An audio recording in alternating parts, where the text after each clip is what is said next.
Signal amplifiers क्यों कहते हैं इनको, हम ये प्रीवियस कोर्स ईडीसी में पढ़ चुके हैं, इलेक्ट्रॉनिक डिवाइसेस एंड सर्किट्स, जो लास्ट कोर्स हमने मैडम जवेरिया से पढ़ा है उसमें हम ये पढ़ चुके हैं कि इसको स्मॉल सिग्नल इसलिए कहते हैं कि एक स्मॉल वोल्टेज हम यहाँ पर अप्लाई करते हैं जिसका मैग्नीट्यूड स्मॉल होता है, इस जगह पर वी इन की जगह पर एक स्मॉल वोल्टेज अप्लाई करते हैं एज वी इन, जिसका मैग्नीट्यूड बहुत स्मॉल होता है और वो पर्टिकुलरली मिली वोल्ट्स में होता है। जैसे किसी माइक का सिग्नल हो सकता है या किसी कैसेट प्लेयर का सिग्नल या किसी सीडी प्लेयर का सिग्नल हो सकता है। इन सब प्लेयर्स के सिग्नल्स बहुत स्मॉल होते हैं, मिली वोल्ट्स में होते हैं और हम ये चाह रहे होते हैं कि हम इनको एम्पलीफाई करके इनका मैग्नीट्यूड इंक्रीज करते हैं, लेकिन इनकी वेव शेप खराब ना हो, वो वैसे ही रहे। ठीक है, तो इनका मैग्नीट्यूड बढ़ाना चाहते हैं। जो स्मॉल सिग्नल यहाँ पर होता है उसका मैग्नीट्यूड इंक्रीज करके आउटपुट कहाँ लेना चाह रहे होते हैं, इस लोड रेजिस्टर के क्रॉस, इस लोड रेजिस्टर के क्रॉस आउटपुट लेना चाह रहे होते हैं और हम चाह रहे होते हैं कि ये वी आउट एक लार्जर इन मैग्नीट्यूड वोल्टेज हो। और हमने ये भी पढ़ा है कि इनमें से कुछ वोल्टेज एम्पलीफायर्स होते हैं और कुछ करंट एम्पलीफायर्स होते हैं, यानी जो करंट यहाँ पर आप सप्लाई कर रहे हैं एज इनपुट एसी करंट और जो करंट आपको यहाँ पर मिल रहा है, सॉरी यहाँ पर मिल रहा है आरएल के थ्रू जो करंट फ्लो कर रहा है, तो आई एल इस आई इन से मैग्नीट्यूड में ग्रेटर हो, तो अगर ऐसा हो तो हम कहेंगे कि ये करंट एम्पलीफायर भी है।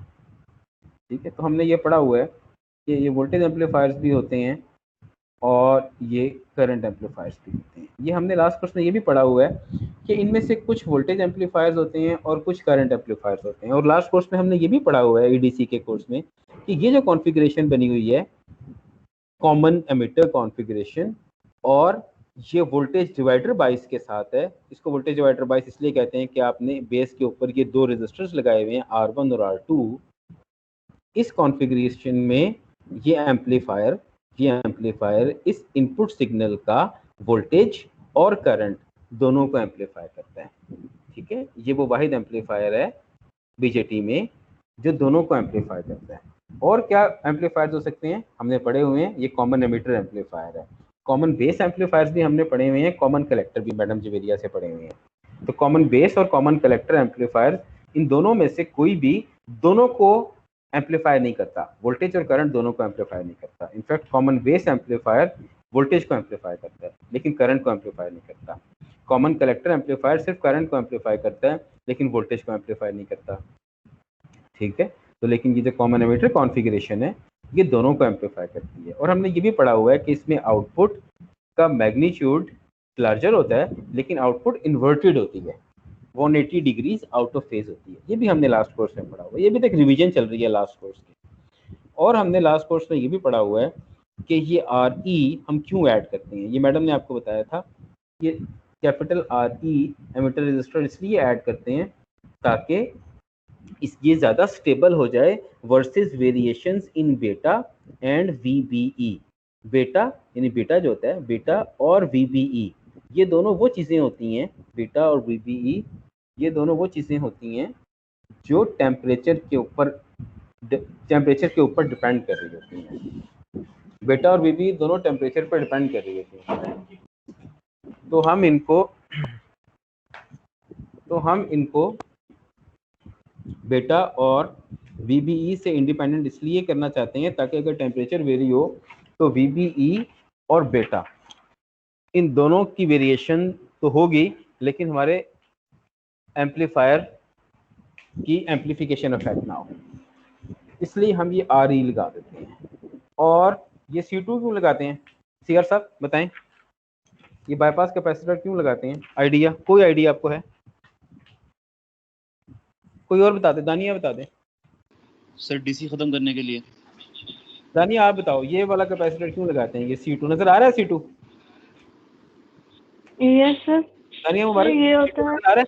जी जी जी कोई सर। आइडिया मैडम ने बताया हो कि ये C2 क्यों लगाते हैं, इसका नाम क्या होता है? ये मैंने कल लेक्चर में भी, जो मेरा रिकॉर्डेड लेक्चर है ना, उसमें भी मैंने बताया हुआ है। कोई आइडिया? पढ़ा हुआ था पंडामिक में तो इंसान सब कुछ ही भूल गया। हम तो यहाँ मैं तो अपने स्टाफ के नाम भी भूल गया था पेंडेमिक में, वापस आके इनसे दोबारा पूछे। अच्छा, ये कैपेसिटर बाईपास कैपेसिटर इसलिए लगाते हैं क्योंकि कम जो करने के मैं लिए। बता देता हूँ, क्योंकि जो गेन आपने कल का लेक्चर नहीं सुना, इसका मतलब है कल के लेक्चर में इसका जिक्र है, जो मेरा रिकॉर्डेड लेक्चर है उसमें है कि इसलिए लगाते हैं क्योंकि हम एसी को एम्पलीफाई करना चाहते हैं, और जो एसी गेन है, इसका जो एसी गेन होता है वो होता है A V is equal to minus, ये हमने मैडम से पढ़ा हुआ है लास्ट कोर्स में, R C over this small R E. ये जो स्मॉल आर ई होती है ये कहाँ होती है? ये यहाँ जंक्शन पे होती है, मीटर की साइड पे नजर नहीं आ रही, लेकिन ये इंटरनल रेजिस्टेंस होती है, प्लस ये कैपिटल आर ई। तो अगर हम डिनोमिनेटर में एक बड़ी वैल्यू रख देंगे स्मॉल आर ई के साथ, एक कैपिटल आर ई भी ऐड कर देंगे, तो डिनोमिनेटर की वैल्यू बढ़ जाएगी। अगर डिनोमिनेटर ज़्यादा हो जाए तो फ्रैक्शन की वैल्यू क्या हो जाती है? ज़्यादा हो जाती है या कम हो जाती है? अगर डिनोमिनेटर बड़ा हो जाए तो फ्रैक्शन छोटी हो जाती है, क्योंकि जिस चीज़ से डिवाइड कर रहे हैं वो क्वांटिटी बड़ी हो गई है। किसी भी फ्रैक्शन में अगर डिनोमिनेटर लार्ज हो जाए तो फ्रैक्शन स्मॉल हो जाती है, और इसके वाइस वर्सा भी होता है। उसी पे करा लेते हैं, इसी पे कराना था ना। हाँ करा लें, हाँ इसी के ऊपर साइन, सब सारे बच्चों के साइन कराएं। जो मेरे पास सारे मैं कहता हूँ किसी बंदे को भेजने क्लास में साइन कराए। ये तो यार क्लास में भेज। हाँ ठीक है, अच्छा सॉरी वो अच्छा minus R C over R E plus R E. अब ये जब डिनोमिनेटर की वैल्यू बहुत ज़्यादा हो जाती है तो इस फ्रैक्शन की वैल्यू कम हो जाती है। फ्रैक्शन की वैल्यू इंडिपेंडेंट होती है डिनोमिनेटर, फ्रैक्शन की वैल्यू इन्वर्सली प्रोपोर्शनल होती है डिनोमिनेटर की वैल्यू के साथ। तो हम ये करते हैं कि ये बाईपास कैपेसिटर इसलिए ऐड करते हैं कि जब एसी सिग्नल होगा तो एक इम्पिडेंस ये C2 ऑफर करेगा, कैपेसिटिव रिएक्टेंस ऑफर करेगा, एक रेजिस्टेंस यहाँ नजर आ रही है, इन दोनों के यूनिट्स ओहम्स होंगे, और उनकी इक्विवेलेंट इम्पिडेंस ओहम्स में क्या होगी? ये रेजिस्टेंस इन पैरेलल विद ये इम्पिडेंस। अगर ये एक स्मॉलर इम्पिडेंस लेने में हम कामयाब हो गए, अगर इसको एक स्मॉलर इम्पिडेंस बनाने में हम कामयाब हो जाते हैं, तो एक smaller impedance in ohms in parallel with a larger value. तो क्या होता है, अगर एक लार्ज वैल्यू के साथ एक स्मॉल वैल्यू को पैरेलल में सॉल्व करें तो आंसर क्या आता है? स्मॉलर वैल्यू से भी कम आंसर आता है। ठीक है, स्मॉलर वैल्यू से भी कम आंसर आता है। तो एसी के लिए अगर इसकी इम्पिडेंस हम बहुत लो करने में कामयाब हो जाएं, इसकी कैपेसिटिव रिएक्टेंस बहुत लो करने में कामयाब हो जाएं, जो कि होती है 1/2πfc, तो उसका एडवांटेज ये होता है कि एक small impedance in parallel with a large resistance आ जाती है। जब उनको पैरेलल में सॉल्व करते हैं तो आंसर इस स्मॉल से भी स्मॉलर होता है। तो ये वैल्यू बहुत छोटी, ये इन दोनों का कॉम्बिनेशन, ये वैल्यू इनफैक्ट ये R E in parallel with XC2 हो जाती है।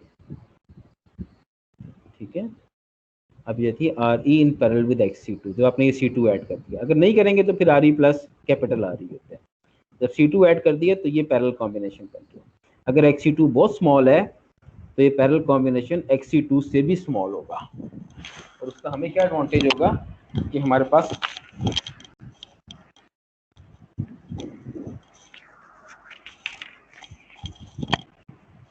डिनोमिनेटर में एक बहुत छोटी वैल्यू आ जाएगी, और हमें फ़ायदा ये होगा कि जब डिनोमिनेटर में एक छोटी वैल्यू होगी तो फ्रैक्शन की वैल्यू बढ़ जाएगी और हमें एक लार्जर वोल्टेज गेन मिल जाएगा, जो कि हमें चाहिए। तो इसलिए हम ये C2 लगा देते हैं। इनफैक्ट ये C2 यानी इसको बाईपास कैपेसिटर कहते हैं, ये हमने लास्ट कोर्स में पढ़ा है कि ये बाईपास कैपेसिटर असल में AC वोल्टेज गेन को इंक्रीज करने की एक टेक्निक है। इससे AC वोल्टेज गेन इंक्रीज हो जाता है, क्योंकि AC वोल्टेज गेन जो कि एक रेशो होती है, इसके लगाने से C2 के लगाने से उस रेशो का डिनोमिनेटर कम हो जाता है, और कम होने की वजह से रेशो की वैल्यू बढ़ जाती है, और एज ए रिजल्ट ए भी बढ़ जाता है। ठीक है, कोई क्वेश्चन है यहाँ तक? CR GR कोई क्वेश्चन? ये भी रिकैप चल रही है लास्ट कोर्स की। लास्ट कोर्स में क्या पढ़ा? No sir. अच्छा, अब लास्ट कोर्स में हमने ये भी पढ़ा था कि ये कुछ कपलिंग कैपेसिटर्स भी होते हैं। 2 कपलिंग कैपेसिटर्स भी हम एम्पलीफायर्स के साथ लगाते हैं। कुछ बातें याद आ रही हैं, मैडम ने पढ़ाई हुई है या ऐसे मैं बोल रहा हूँ? जी सर याद आ रही है। याद आ रही है जी ना? जी सर। ठीक है।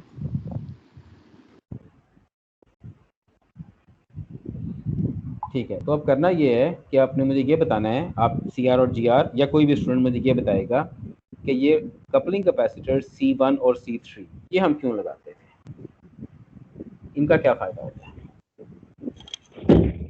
फिर जो वोल्टेज होता है वो एम्पलीफायर से अगर हमने इनपुट वोल्टेज अगर वो हमने उसको रेसिस्ट करना हो या रोकना हो तो उसके लिए हम ये कैपेसिटर यूज़ करते हैं। अगर आपने मेरे कल का लेक्चर सुना हो तो मैंने उसमें ये बताया हुआ है कि ये जो C1 कैपेसिटर होता है ये हम इसलिए लगाते हैं, इनपुट कपलिंग कैपेसिटर ये हम इसलिए लगाते हैं कि यहाँ पर जो DC वोल्टेज अप्लाई कर रहे हैं VCC वो 12 वोल्ट्स होता है, 20 वोल्ट्स भी होता है, 24 वोल्ट्स भी होता है, बहुत ज़्यादा वोल्टेज होता है, और वो मिली एम्पेयर्स में यहाँ पर करंट फ्लो करवा रहा होता है। वो करंट अगर ये C1 नहीं लगाएंगे तो वो करंट यहाँ तो फ्लो कर रहा है, इस बेस में भी फ्लो कर रहा होता है, वो इधर भी फ्लो कर जाएगा क्योंकि ये एक स्मॉल वोल्टेज सोर्स है, इसकी इम्पीडेंस बहुत स्मॉल है, यहाँ से भी फ्लो करके ग्राउंड में अपना पाथ पा लेगा। लेकिन उससे नुकसान क्या होगा कि जब वो लार्जर करंट इस AC सोर्स में एंटर हो जाएगा तो इस AC सोर्स को डिस्ट्रॉय कर देगा। तो इस AC सोर्स को सेव करने के लिए कि इसमें से लार्ज DC करंट फ्लो ना करे, ये कपलिंग कैपेसिटर लगा देते हैं जो कि DC को ब्लॉक कर देता है। इसके लगाने से DC करंट R1 के थ्रू R2 में फ्लो करता है और R1 के थ्रू इस बेस एमिटर जंक्शन में एंटर हो जाता है। ठीक है, सोर्स में एंटर होने से बच जाता है, सोर्स को डिस्ट्रॉय नहीं करता क्योंकि सोर्स की वैल्यू बहुत स्मॉल है। ये मिली वोल्ट्स का सोर्स है, ये वोल्ट्स का सोर्स है, तो करंट कहाँ फ्लो करेगा, वोल्ट से रश करेगा कहाँ पर, मिली वोल्ट के सोर्स में, क्योंकि मिली वोल्ट एक बहुत लोअर वोल्टेज है, ये वोल्ट्स तो एक बहुत हायर वोल्ट्स है, ये तो 20 वोल्ट्स भी हो सकता है, तो 20 वोल्ट्स है, ये 20 मिली वोल्ट्स होगा, 20 मिली वोल्ट्स का मतलब है 1 वोल्ट भी नहीं। ठीक है, तो इतने स्मॉल वोल्टेज के लिए जब ये इधर वोल्टेज, हेलो अच्छा,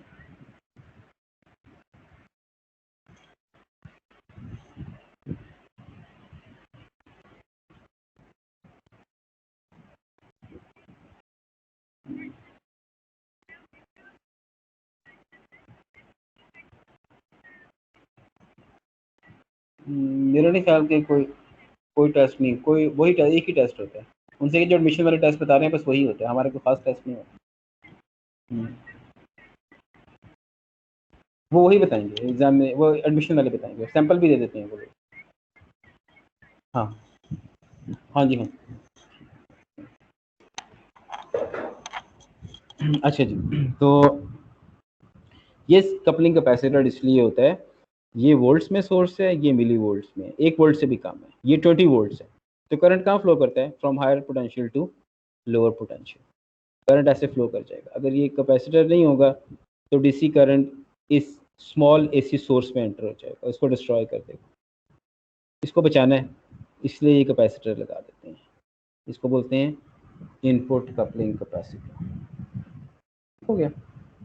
आउटपुट कपलिंग कैपेसिटर क्यों लगाते हैं, आउटपुट कपलिंग कैपेसिटर इसलिए लगाते हैं कि इस कैपेसिटर C1 के राइट साइड पे, यानी इस साइड पे AC भी है और DC भी है, क्योंकि यहाँ पर AC सोर्स है, ये तो पास हो सकता है ना, ये AC करंट तो यहाँ से पास हो सकता है C1 से, यहाँ पर AC भी है DC भी है, यहाँ पर भी AC भी है और DC भी है, लेकिन आउटपुट पर आपको DC नहीं चाहिए, आउटपुट पर आपको सिर्फ एक एम्पलीफाइड AC ही चाहिए, DC आपको नहीं चाहिए। आपने इनपुट AC अप्लाई किया है, आपको आउटपुट भी AC चाहिए।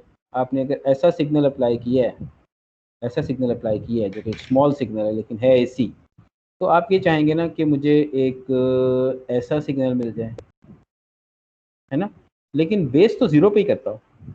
अगर इसकी बेस ज़ीरो है, जो ज़ीरो के राउंड स्विंग कर रहा है, तो आप ये चाहेंगे ये भी ज़ीरो के राउंड ही स्विंग करे। आप ये तो नहीं चाहेंगे कि ये वोल्टेज ऐसा हो,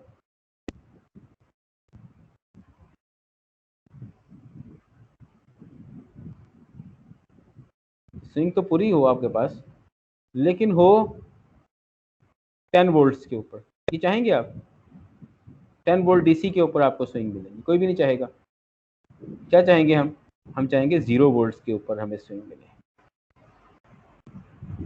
हम चाहेंगे हमें 0 वोल्ट्स के ऊपर स्विंग मिले, हम नहीं चाहेंगे कि 10 वोल्ट्स के ऊपर हमें ये स्विंग मिले। कोई DC 10 वोल्ट के ऊपर एम्पलीफाइड सिग्नल क्यों चाहेगा? 0 वोल्ट्स के ऊपर ही जाएगा, उसने इनपुट भी 0 वोल्ट्स डीसी के ऊपर ही दी है।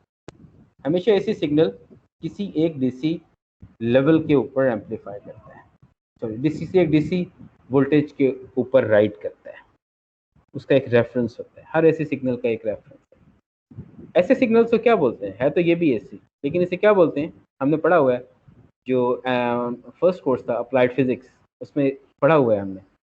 ऐसे सिग्नल्स को क्या बोलते हैं सीआर, है तो ये भी एसी, लेकिन इसका एक नाम होता है कि किसी ऐसी डीसी के ऊपर राइट कर रहा है जो कि अदर देन 0 है। ये पॉजिटिव डीसी भी हो सकती है और कोई नेगेटिव भी हो सकती है। ऐसे सिग्नल का एक नाम होता है, इसको बोलते हैं क्लैम्प्ड। Clamped, CLA। हमने क्लैम्पर्स पढ़े थे, हमने फर्स्ट कोर्स पढ़ा था, first course of electronics applied physics के नाम से, तो हमने क्लैम्पर्स पढ़े थे। याद है किसी को क्लैम्पर क्या होता है, कोई बताए क्लैम्पर क्या होता है? हैं जी, क्लैम्पर्स क्या होते हैं? क्लैम्पर वो होते हैं जो किसी अप्लाइड एसी सिग्नल को का डीसी लेवल शिफ्ट कर देते हैं। अप भी कर सकते हैं, लो भी कर सकते हैं, इंक्रीज भी कर सकते हैं, कोई पॉजिटिव लेवल भी हो सकता है 0 के अलावा, कोई नेगेटिव लेवल भी हो सकता है। ऐसे सिग्नल्स को क्लैम्प बोलते हैं। तो यहाँ तक इस C3 से पहले इसके लेफ्ट साइड पर, यहाँ तक इस जगह तक, इस जगह तक हमारे पास, इस जगह तक, इस जगह, इस जगह तक हमारे पास ऐसा सिग्नल होगा, क्लैम्प्ड सिग्नल होता है, उसमें डीसी भी एडिड होती है। एम्पलीफाइड एसी जरूर होता है, लेकिन वो किसी डीसी वोल्टेज के ऊपर राइट कर रहा होता है। हम ऐसा नहीं चाहते, हम उसको ऐसे चाहते हैं वो 0 के ऊपर राइट करे, तो हम ये कैपेसिटर लगा देते हैं C3। ये C3 कैपेसिटर क्या करता है, डीसी को ब्लॉक कर देता है, आउटपुट पे क्या मिलता है आपको, एक ऐसे सिग्नल जो कि अनक्लैम्प हो जाता है, डी क्लैम्प हो जाता है, डी क्लैम्प होके मिल जाता है, 0 वोल्ट्स रेफरेंस के साथ मिल जाता है। इसलिए ये कपलिंग कैपेसिटर होता है। तो ये 3 किस्म के कैपेसिटर्स हम एम्पलीफायर्स में यूज़ करते हैं। इनमें से 2 के नाम हैं कपलिंग कैपेसिटर्स, C1 और C3, और इसका नाम है बाईपास कैपेसिटर। और इन तीनों के फंक्शन मैंने आपको समझा दिए, ये रिकॉर्ड भी हो रहे हैं, आप बाद में सुन भी सकते हैं।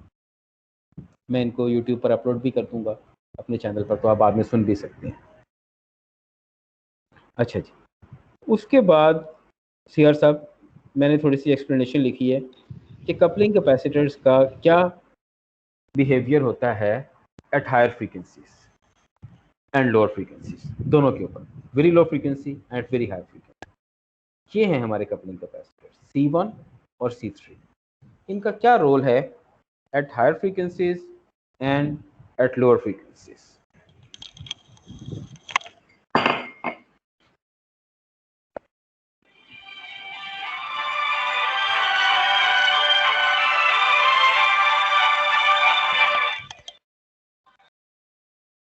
अच्छा, इनका क्या रोल है at lower frequencies and higher frequencies. Lower frequency के ऊपर देखने के लिए हमें ये देखना पड़ेगा कि XC किसके इक्वल होता है, 1/2πfc के इक्वल होता है, यानी XC फ्रीक्वेंसी के इन्वर्सली प्रोपोर्शनल हो गया। इसका क्या मतलब हुआ, इसका मतलब ये है कि एट लोअर फ्रीक्वेंसीज अगर f स्मॉल हो तो XC लार्ज होगा। इसका मतलब ये है कि at very low frequency, at very low frequencies C1 और C3 जो कैपेसिटिव रिएक्टेंस ऑफर करते हैं। कैपेसिटिव रिएक्टेंस क्या होती है, कोई बच्चा बताए कैपेसिटिव रिएक्टेंस क्या है? XC 1/2πfc, ठीक है, जो ऑपोजिशन एक कैपेसिटर ऑफर करता है। XC के यूनिट्स क्या होते हैं, कोई बच्चा बताए XC के यूनिट्स क्या होते हैं? ओहम्स होते हैं, ठीक है, ओहम्स होते हैं। तो जो XC ये C1 और C3 ऑफर कर रहे हैं एट वेरी लो फ्रीक्वेंसीज, वो बहुत ज़्यादा है। कैसे पता चला कि बहुत ज़्यादा है? ऐसे पता चला ना कि XC inversely proportional to frequency. जब फ्रीक्वेंसी स्मॉल हो गई तो XC लार्ज हो गया। इनवर्सली प्रोपोर्शनल ऐसे ही होते हैं ना, हमने FSC में पढ़ा था पहली दफ़ा, बल्कि मैट्रिक में पढ़ा था। तो अगर ये क्वांटिटी स्मॉल है तो जो क्वांटिटी इसके इनवर्सली प्रोपोर्शनल है वो लार्ज होगी, तो XC लार्ज है। ये XC1 भी लार्ज है, XC3 भी लार्ज है। उसका नुकसान क्या है, मतलब अगर ज़्यादा हो जाए तो क्या नुकसान है, क्या कहते हैं हमें? देखें हमें क्या कहते हैं, जो सिग्नल आपने यहाँ अप्लाई किया वो ऑलरेडी वीक है, उसने यहाँ पहुँच कर एम्पलीफाई होना है, इस पॉइंट पे पहुँच कर एम्पलीफाई होना है। यहाँ से पास करने के बाद जब यहाँ पहुंचेगा तो एम्पलीफाई होगा। अगर ये कैपेसिटर जो कैपेसिटिव रिएक्टेंस ऑफर कर रहा है अगर वो बहुत ज़्यादा हो जाए तो ज़्यादा सारा वोल्टेज तो यहीं ड्रॉप हो जाएगा, थोड़ा सा वोल्टेज यहाँ पहुंचेगा, तो पहला लॉस तो आपको यहीं मिल गया। उसके बाद जब वो एम्पलीफाई हो गया तो एम्पलीफाई होने के बाद यहाँ पर आ गया। अब यहाँ पर हमारे पास ये क्लैम्प्ड सिग्नल होता है, ठीक है। अब जो आपने इनपुट सिग्नल अप्लाई किया था उसका कुछ पार्ट यहाँ ड्रॉप हो गया था, रिमेनिंग पार्ट यहाँ पहुँचा था, वो एम्पलीफाई हो गया। एम्पलीफाई होने के बाद यहाँ अवेलेबल हो गया, लेकिन उसमें एक डीसी भी है। वो डीसी रिमूव करने के लिए 10 वोल्ट डीसी भी है, उसको रिमूव करने के लिए आप C3 लगाते हैं। लेकिन चूंकि आप लोअर फ्रीक्वेंसीज पे काम कर रहे हैं इसलिए C3 जो इम्पिडेंस ऑफर करता है, कैपेसिटिव रिएक्टेंस ऑफर करता है, इनफैक्ट वो बहुत ज़्यादा होती है, तो उसका भी काफ़ी सारा पोर्शन यहाँ ड्रॉप हो जाता है। तो आउटपुट पे क्या मिलने वाला है आपको? एक बहुत लो सिग्नल, यानी आपको वो वोल्टेज गेन नहीं मिलेगा जो आप चाहते हैं, जिसके लिए आपने इसको डिज़ाइन किया था। क्यों भला? क्योंकि काफ़ी जगह पर सिग्नल ड्रॉप हो गया है। कहाँ पर? across C1 and across C3 across C1 and across C3। ये नुकसान होता है बहुत लो फ्रीक्वेंसी पर एम्पलीफायर को चलाने का। किसकी फ्रीक्वेंसी की बात हो रही है? इस सिग्नल की फ्रीक्वेंसी जो आपने इनपुट लगाया। डीसी की फ्रीक्वेंसी तो हो ही नहीं सकती, डीसी तो डीसी होता है, डीसी की फ्रीक्वेंसी की बात नहीं हो रही। कल जब मैं लेक्चर पढ़ा रहा था तो मैंने ये सोचा कि बच्चे पूछेंगे कि सर कौन सी फ्रीक्वेंसी, तो मैंने बताया कि इसकी फ्रीक्वेंसी नहीं होती। मेरे वीडियो लेक्चर में भी ये बात है। इस सिग्नल की फ्रीक्वेंसी, ये इसी सिग्नल है ना, इसकी फ्रीक्वेंसी होगी। डीसी की फ्रीक्वेंसी होती है कोई?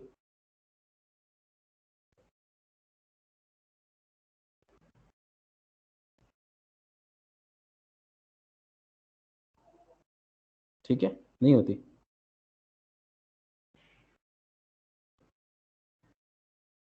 नहीं होती, इसलिए इस सिग्नल वी इन की फ्रीक्वेंसी इसकी बात हो रही है।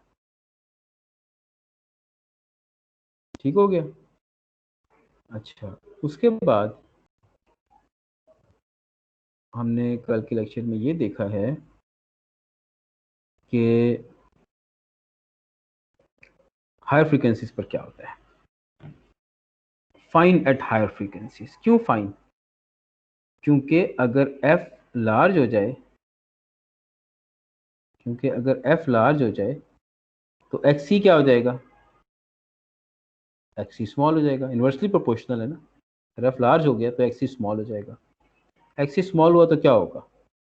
स्मॉल एक्सी इधर, स्मॉल एक्सी इधर, बहुत थोड़ा सा वोल्टेज ड्रॉप इसके क्रॉस आ गया, बहुत थोड़ा सा वोल्टेज ड्रॉप इसके क्रॉस हो गया। आइडियल हो गया, आइडियल हो गया। हम क्या चाह रहे हैं कि C1 के क्रॉस कितना वोल्टेज ड्रॉप हुआ करे आइडियली स्पीकिंग, कोई बताए?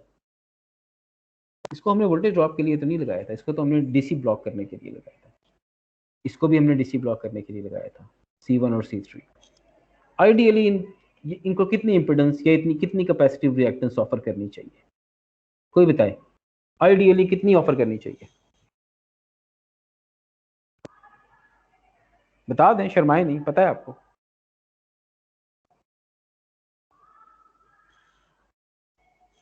कितनी करनी चाहिए? 0 करनी चाहिए, कुछ भी नहीं करना चाहिए, कुछ भी नहीं करना चाहिए, कोई इंपेडेंस ऑफर नहीं करनी चाहिए, 0 इंपेडेंस ऑफर करनी चाहिए, कोई इंपेडेंस ऑफर नहीं करनी चाहिए। लेकिन जब हम किसी फ्रीक्वेंसी पे काम कर, हाँ अगर हम इनफाइनाइट फ्रीक्वेंसी पे काम कर रहे हैं तो एग्जैक्टली ये एक्सी 0 हो जाएगी, लेकिन हायर फ्रीक्वेंसीज के ऊपर एक्सी स्मॉल होगी, लेकिन 0 नहीं। लेकिन फिर भी हायर फ्रीक्वेंसीज के ऊपर दे वर्क फाइन, ये हमें कोई प्रॉब्लम नहीं देते, बल्कि अच्छे हो जाते हैं। इनके क्रॉस वोल्टेज ड्रॉप कम हो जाता है और ये गेन को कम अफेक्ट करते हैं, हैंस रिड्यूस्ड वोल्टेज गेन। किसके लिए? इसके लिए जब लोअर फ्रीक्वेंसी पे होंगे तो वोल्टेज गेन रिड्यूस हो जाएगा, लेकिन हायर फ्रीक्वेंसी के ऊपर जो AV है voltage gain, AV is okay at higher frequency, AV is okay। इस ओके लिखा नहीं जा रहा मुझसे, is okay।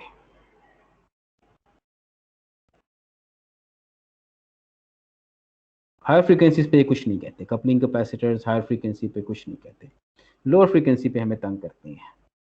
लोअर फ्रीक्वेंसी पे ये हायर इम्पिडेंस ऑफर करते हैं और हम तंग होते हैं, हमारा वोल्टेज गेन कम हो जाता है। लेकिन at higher frequencies they are very good, कुछ नहीं कहते।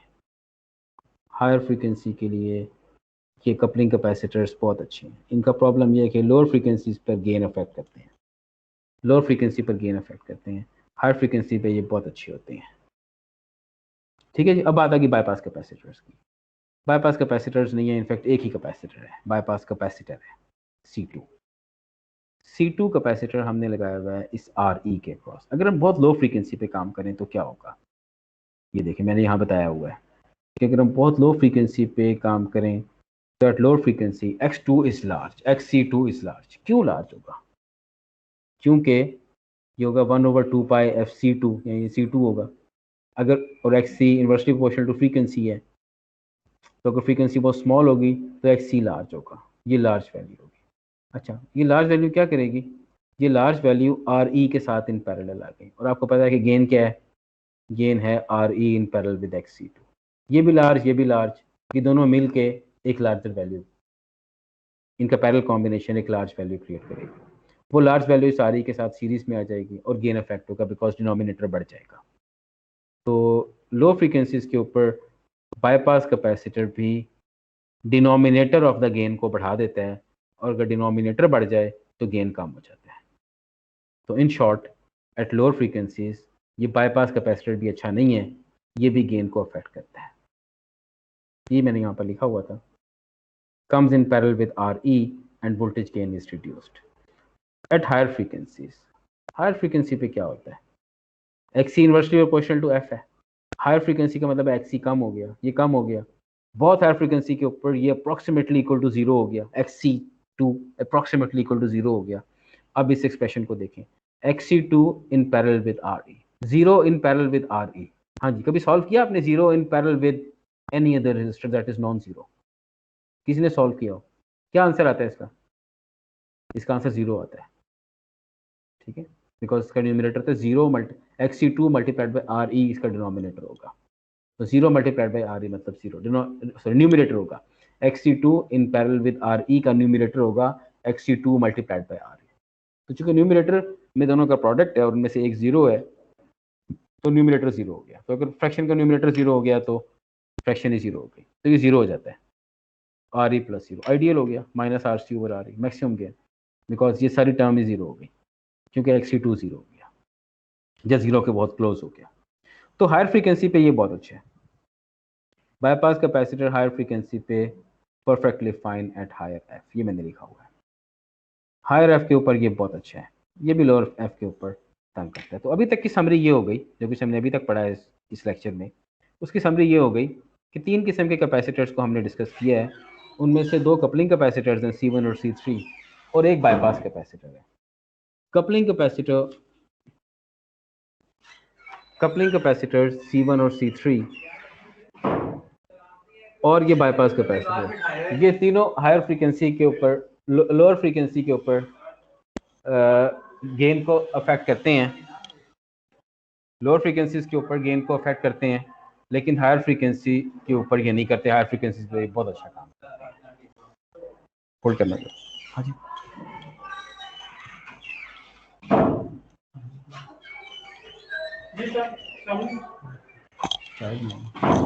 हम दोनों के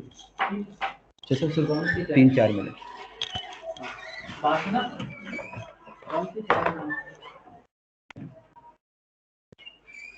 अच्छा, उसके बाद आज के लेक्चर की आखिरी चीज ये है, सीआर साहब आप है ना हमारे साथ? सीआर जी सर। बोलता हूँ सीआर होना चाहिए ना, पता लगे मैं बोलता ही ना।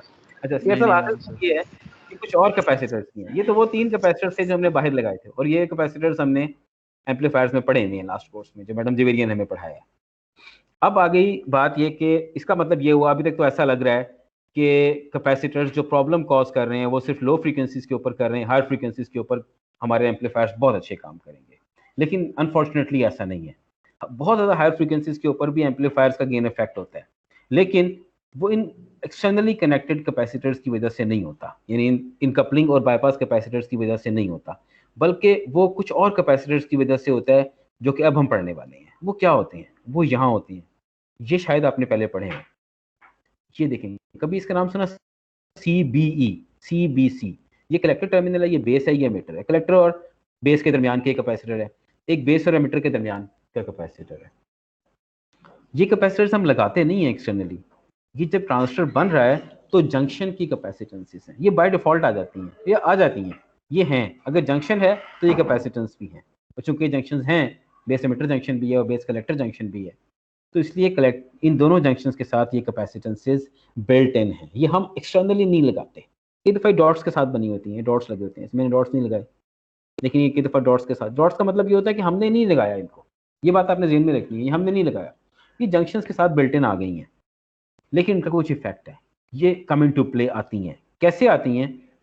ये बहुत स्मॉल होती हैं। पहली सबसे बुनियादी बात इनके बारे में जो याद रखनी है वो ये कि इनका मैग्नीट्यूड बहुत स्मॉल होता है, इनसे बहुत स्मॉल होता है। जब एक्सटर्नली कनेक्ट करते हैं C1, C2 और C3, इनके कंपैरिजन में इन जंक्शन कैपेसिटेंसेस CBC और CBE का मैग्नीट्यूड बहुत स्मॉल होता है, इनकी कैपेसिटेंस बहुत स्मॉल होती है। देखते हैं उससे क्या इफेक्ट होता है, और ये कैसे हाई फ्रीक्वेंसीज के ऊपर गेन को अफेक्ट करते हैं। लोअर फ्रीक्वेंसीज के ऊपर F भी स्मॉल है, CBE भी स्मॉल है, एक small value multiplied by another small value, a small value multiplied by another small value. Small value को स्मॉल वैल्यू से मल्टीप्लाई करेंगे तो आंसर भी एक स्मॉल वैल्यू आ जाएगा। डिनोमिनेटर में एक स्मॉल वैल्यू का मतलब है XB बहुत लार्ज, तो XBE यानी बेस एमिटर जंक्शन की कैपेसिटिव रिएक्टेंस बहुत लार्ज होगी। अगर बेस एमिटर जंक्शन की कैपेसिटिव रिएक्टेंस बहुत लार्ज होगी तो बेस कलेक्टर जंक्शन की भी लार्ज होगी, बिकॉज ये भी इसकी वैल्यू भी बहुत स्मॉल है। तो लोअर फ्रीक्वेंसीज के ऊपर ये दोनों XBE as well as XBC, इन दोनों की कैपेसिटेंस इन दोनों की कैपेसिटिव रिएक्टेंस बहुत लार्ज हो जाती है। बहुत लार्ज का मतलब क्या है? ओपन सर्किटेड बहुत अच्छा है, बहुत अच्छा है, नो इशू। प्रॉब्लम कब होता है? जब ये बहुत स्मॉल इंपीडेंस ऑफर करते हैं। स्मॉल इंपीडेंस कब ऑफर करते हैं? At higher frequencies. ये F बहुत लार्ज वैल्यू होगी, CBE बहुत स्मॉल वैल्यू है, large value multiplied by small value एक मीडियोकर वैल्यू होगी। लेकिन XBE अब स्मॉलर होगा, क्योंकि ये प्रोडक्ट इतना स्मॉल नहीं होगा जितना यहाँ स्मॉल था, क्योंकि अब एक लार्ज वैल्यू का स्मॉल वैल्यू से मल्टीप्लाई कर रहे हैं, आंसर उतना स्मॉल नहीं होगा जितना यहाँ पर था, तो इसलिए XBE अब स्मॉल हो जाएगी। तो स्मॉल XBE क्या करती है? It tends to create short circuits between junctions, यानी एक शॉर्ट सर्किट अगर यहाँ क्रिएट हो जाए, बेस एमिटर जंक्शन अगर शॉर्ट हो जाए, तो बेस एमिटर जंक्शन के दरमियान में एम्पलीफायर को एज एन एम्पलीफायर वर्क करने के लिए हमने लास्ट कोर्स में पढ़ा हुआ है, बेस एमिटर जंक्शन का वोल्टेज ड्रॉप 0.7 वोल्ट होना चाहिए। अगर ये शॉर्ट हो गया तो वो वोल्टेज ड्रॉप ही खत्म हो गया, ठीक। तो ये एज एन एम्पलीफायर काम नहीं करेगा। और अगर ये एक बहुत स्मॉल इंपीडेंस बन जाती है, तो गेन अफेक्ट हो जाएगा। गेन उतना नहीं रहेगा जितना अदरवाइज हम चाहते हैं, जितना हम एक्सपेक्ट कर। तो इन शॉर्ट हुआ ये है कि अगर हम गेन को प्लॉट कर देते हैं वर्सेस फ्रीक्वेंसी, तो कुछ ऐसा प्लॉट बन जाता है। इसके एक्स एक्सिस के ऊपर फ्रीक्वेंसी है और वाई एक्सिस पर गेन है, AV वोल्टेज गेन है, वाई एक्सिस पर वोल्टेज गेन है। अब होता यह है कि बहुत लोअर फ्रीक्वेंसीज के ऊपर भी आपको गेन नहीं मिलता, बहुत लोअर फ्रीक्वेंसीज के ऊपर भी गेन नहीं मिलता। क्यों नहीं मिलता? ये गेन ना मिलने की वजह क्या है? यहाँ पर गेन के बहुत स्मॉल होने की वजह क्या है? जी यार जल्दी से बता दो, यहाँ पर गेन के स्मॉल होने की वजह क्या है? अभी बताइए मैंने। और बहुत हायर फ्रीक्वेंसी पे CR बताएगा, CR ये बताएगा कि यहाँ पे क्यों गेन नहीं मिल रहा, GR ये बताएगी कि यहाँ पर क्यों गेन नहीं मिल रहा, दरमियान में तो मिल ही रहा है। जी GR पहले आप बताओ, यहाँ पर क्यों गेन नहीं मिल रहा, बहुत लोअर फ्रीक्वेंसीज के ऊपर क्यों गेन नहीं मिल रहा? क्योंकि ये रिस्पॉन्सिबल हैं। कौन? ये जो आपने बाहर कैपेसिटर्स कनेक्ट किए हैं, C1, C2 और C3, कपलिंग कैपेसिटर्स और बाईपास कैपेसिटर्स इसके लिए रिस्पॉन्सिबल है। और यहाँ क्यों गेन नहीं मिल रहा, बहुत हायर फ्रीक्वेंसीज पे क्यों गेन नहीं मिल रहा? इसके लिए कौन रिस्पॉन्सिबल है? ये जंक्शन कैपेसिटर्स CBE और CBC। ये आज का लेक्चर है सारा, ठीक है। नेक्स्ट लेक्चर में हम इन जंक्शन कैपेसिटेंसेस को मजीद डिटेल में पढ़ेंगे और ये देखेंगे कि इस CBC को, जिसे कई दफ़ा आउटपुट कैपेसिटेंस भी कहते हैं, लेकिन ये कई दफ़ा ऐसा पॉसिबल है कि इसका एक पार्ट हम आउटपुट पे देख लेते हैं और एक पार्ट इनपुट पर देख लेते हैं। और जिसने ऐसा प्रपोज किया था उस साइंटिस्ट का नाम था मिलर, और मिलर्स का थ्योरम हम नेक्स्ट लेक्चर में पढ़ेंगे। जी जनाब, आज का लेक्चर तो यहाँ पे ख़त्म होता है। CR कोई क्वेश्चन या कोई और स्टूडेंट? रिकॉर्डिंग बंद कर या कुछ नहीं? जी जनाब, CR GR कोई और कोई क्वेश्चन नहीं है? और जनाब आप नेक्स्ट क्लास पढ़ें। 10:20 तक हमारा लेक्चर था। 10:30 तक था। 10:30 तक, ठीक है। हम बिल्कुल वैलिड टाइम है 10:33। ठीक है जनाब, फिर इंशाल्लाह फिर नेक्स्ट क्लास में मिलते हैं। ठीक हो सर अटेंडेंस अटेंडेंस मैं इधर से ले लूँगा। ये यहाँ पर एक